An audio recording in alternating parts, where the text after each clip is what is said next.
Hello guys, welcome back to my channel. आज मैं आपके लिए एक नया टॉपिक लेकर आया हूँ, वो है स्विट्जरलैंड का टूरिस्ट वीज़ा। आप कैसे अप्लाई कर सकते हैं 2025 में कंप्लीट डिटेल में बताने वाला हूँ। हर एक चीज़ बताऊंगा कि आपको एजेंट का ज़रूरत नहीं पड़े, आप खुद से अप्लाई कर लोगे। मीन्स कंप्लीट डिटेल में ये वीडियो होने वाला है। आपका एक काम है, वीडियो को आखिरी तक देखिएगा। अगर पसंद आएगा ना तो ही वीडियो को लाइक कीजिएगा और चैनल को सब्सक्राइब कीजिएगा।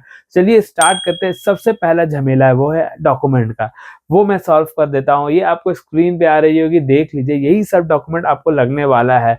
आप जहाँ से भी अप्लाई करो, वीएफएस, कॉन्सुलेट, एम्बेसी, जहाँ से भी अप्लाई करोगे ना तो डॉक्यूमेंट आपको यही लगेगा। मेरे वीडियो देख के अप्लाई करो या फिर किसी और को वीडियो देख के अप्लाई करो, डॉक्यूमेंट तो आपको यही लगने वाला है। तो आप स्क्रीनशॉट करके अपने पास रख लीजिएगा इसको।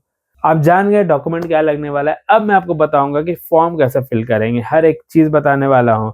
तो वीडियो को एकदम ध्यान से देखिएगा। तो चलिए चलते हैं लैपटॉप को स्क्रीन में, आपको दिखाता हूँ कैसे आप फॉर्म फिल कीजिएगा। हम लोग आ गए अपने लैपटॉप को स्क्रीन में। हम लोग जाएंगे क्रोम में, यहाँ टाइप करेंगे VFS। ये देखिए आ गया। यहाँ आप अपने कंट्री का नाम लिखिएगा। जाना कहाँ है, स्विट्जरलैंड, तो यहाँ स्विट्जरलैंड लिखेंगे। देखिए आ जाएगा टेक्निकल वेबसाइट। हम लोग को जाना है अप्लाई फॉर अ वीजा में। ये आएंगे बिगिन योर एप्लीकेशन, व्यू मोर में लिखा हुआ है, क्लिक है में यहाँ क्लिक कीजिएगा। देखिए हम लोग आ गए हैं application for Schengen visa. Means ये है स्विट्जरलैंड का वीजा फॉर्म। तो सबसे पहले बोल रहा है आपको सरनेम देना है। जब भी आप फॉर्म फिल करने बैठिएगा तो अपना पासपोर्ट अपने पास रखिएगा। मोस्ट ऑफ द जो यहाँ क्वेश्चन है ना, सब उससे ही रिलेटेड है। तो सबसे पहले सरनेम है तो अपना सरनेम दे दीजिएगा, फैमिली नेम। सबसे पहले देखिए सरनेम एट बर्थ, बेसिकली ये होता है मैरिड वुमेन के लिए। अगर आप मैरिड नहीं है तो अपना वही सरनेम दे दीजिएगा। फिर थर्ड में देखिए फर्स्ट नेम, जो आपके पासपोर्ट में है वो आप दे दीजिएगा, गिवन नेम भी कहते हैं। फिर देखिए फोर्थ में बोला है डेट ऑफ बर्थ, कैसे देना है, डे मंथ ईयर के हिसाब से देना है। पहले डे, फिर मंथ, फिर ईयर। फिर देखिए फिफ्थ में बोला है प्लेस ऑफ बर्थ, कहाँ पैदा हुआ है, जिस सिटी में हुआ है उस सिटी का नाम दीजिएगा। फिर सिक्स में देखिए बोला है कंट्री ऑफ बर्थ, जिस कंट्री में पैदा हुआ है उस कंट्री का नाम दीजिएगा। मैं इंडिया में हूँ तो मैं इंडिया दूंगा। फिर करंट नेशनलिटी, आपका करंट नेशनलिटी क्या है, इंडिया है तो इंडिया दे दीजिएगा। Nationality at birth, if different, अगर डिफरेंट है तो आप बता दीजिए। अदर नेशनलिटी आपके पास है तो वो भी आप बता सकते हैं। देखिए यहाँ बोल रहा है 8 में बोल रहा है सेक्स में आपका जेंडर क्या है, मेल फीमेल जो है आप सेलेक्ट कर लीजिएगा। फिर 9 में देखिए बोला सिविल स्टेटस, आप क्या है, सिंगल, मैरिड, डिवोर्स, जो है आप सेलेक्ट कर लीजिएगा। फिर देखिए 10 में आएंगे बोला parental authority in case of minor, means जो 18 से नीचे हैं उनको अपने पेरेंट्स का सरनेम, फर्स्ट नेम, एड्रेस और टेलीफोन नंबर, ईमेल एड्रेस और नेशनलिटी बताना होगा यहाँ पे। फिर देखिए 11 में बोल रहा है नेशनल आइडेंटिटी नंबर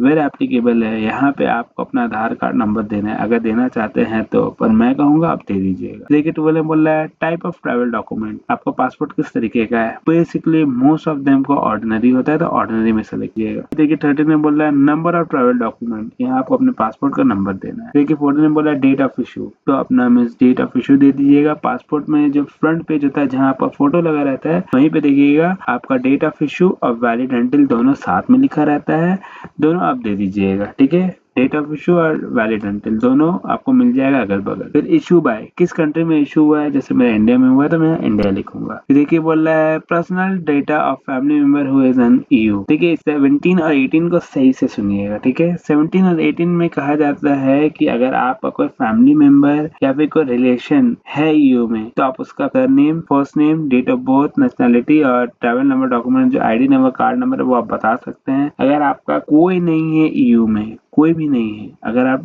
घूमने जा रहे हैं सिंपली, तो आप 17-18 छोड़ सकते हैं अगर आपका कोई नहीं है तो। फिर देखिए 19 में बोल रहा है एप्लीकेंट होम एड्रेस, यहाँ आपको अपना होम एड्रेस बताना है और ईमेल एड्रेस बताना है और यहाँ अपना टेलीफोन नंबर देना है। फिर देखिए 20 में बोल रहा है residence in a country other than a country of current nationality. Basically ये होता है कि फॉर एग्जांपल अगर मैं कोई और कंट्री में इंडियन हूँ और कोई और कंट्री में जाके काम कर रहा हूँ, लाइक दुबई, सऊदी, कतर, कोई भी कंट्री में जाके काम कर रहा हूँ, तो मुझे येस करके यहाँ पे अपना मीन्स वीजा नंबर और कब तक वैलिड है वो बताना होगा। अगर नहीं, मैं अपने ही कंट्री में रह रहा हूँ तो सिंपली यहाँ नो में सेलेक्ट कर लीजिएगा। फिर देखिए 21 में बोला है करंट ऑक्यूपेशन, आप करते क्या है, आप मीन्स कोई फर्म में काम करते हैं या फिर आप बैंक में काम करते हैं या फिर आपका ओन बिजनेस है या आप टीचर हैं, आप जो भी है आपको यहाँ बताना होगा। फिर आपको अगर आप कोई फर्म में काम कर रहे हैं तो एम्प्लॉयर और एम्प्लॉयर एड्रेस और टेलीफोन नंबर आपको बताना होगा। ठीक है, employer address and telephone number बताइएगा लीजिएगा। मैं 2 बार बताया हूँ।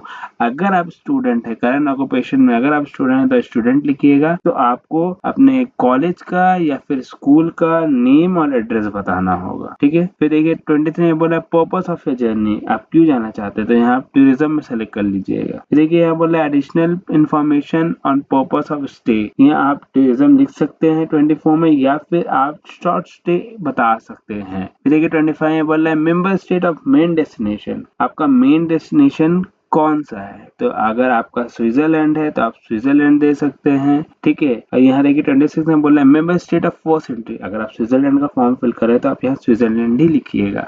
यहाँ आप बता सकते हैं स्विट्जरलैंड के बाद आप और कोई कंट्री जाना चाहते हैं तो वो सब आप बता सकते हैं। फिर देखिए 27 में बोला है नंबर ऑफ एंट्री रिक्वेस्टेड, आपको किस तरीके का एंट्री चाहिए, सिंगल चाहिए, 2 एंट्री चाहिए या फिर मल्टीपल एंट्री चाहिए। देखिए सबका मीन्स प्राइस डिफरेंट है, आप मल्टीपल एंट्रीज भी ले सकते हैं, 2 एंट्रीज भी ले सकते हैं, सिंगल एंट्री भी ले सकते हैं, पर मैं आपको पर्सनल बोलूंगा आप सिंगल एंट्री में ही सेलेक्ट करना। अब उनके पर वो जो आपको दे दें, चाहे आपको मल्टीपल भी आ सकता है। देखिए 28 ने बोला इंडियन डेट ऑफ जर्नी, सबसे पहले बोला Indian date of arrival, means आप कब जाना चाहते हैं स्विट्जरलैंड, तो आप उसका डेट दे दीजिएगा।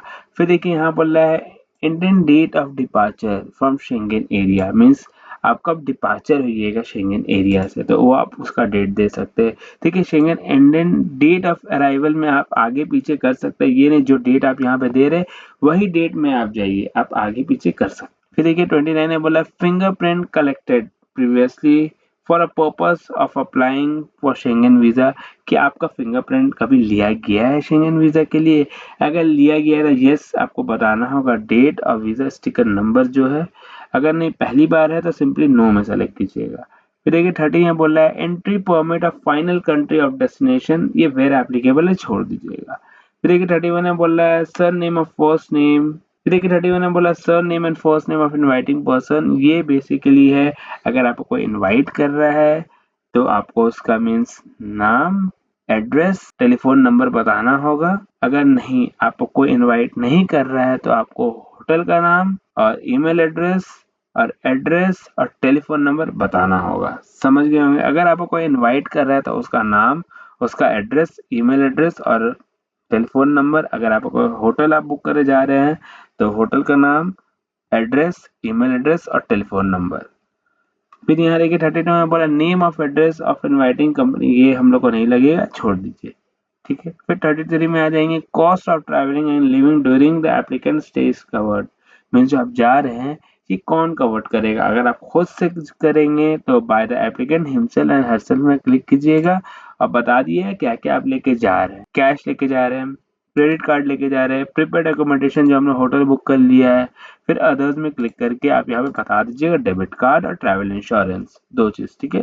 फिर यहाँ पे बाय स्पॉन्सर में स्पॉन्सर हम लोग कोई नहीं कर रहा है तो सिंपली मत सेलेक्ट कीजिएगा, यहाँ पे कुछ नहीं करना है। फिर एक रेटिंग में बोल रहा है surname and first name of person filling the application form, अगर कोई और ये आपका एप्लीकेशन फॉर्म फिल कर रहा था उसका नाम दे दीजिएगा, उसका एड्रेस, उसका ईमेल एड्रेस और टेलीफोन नंबर। अगर आप खुद से कर रहे हैं तो फिर आपको जरूरत नहीं है।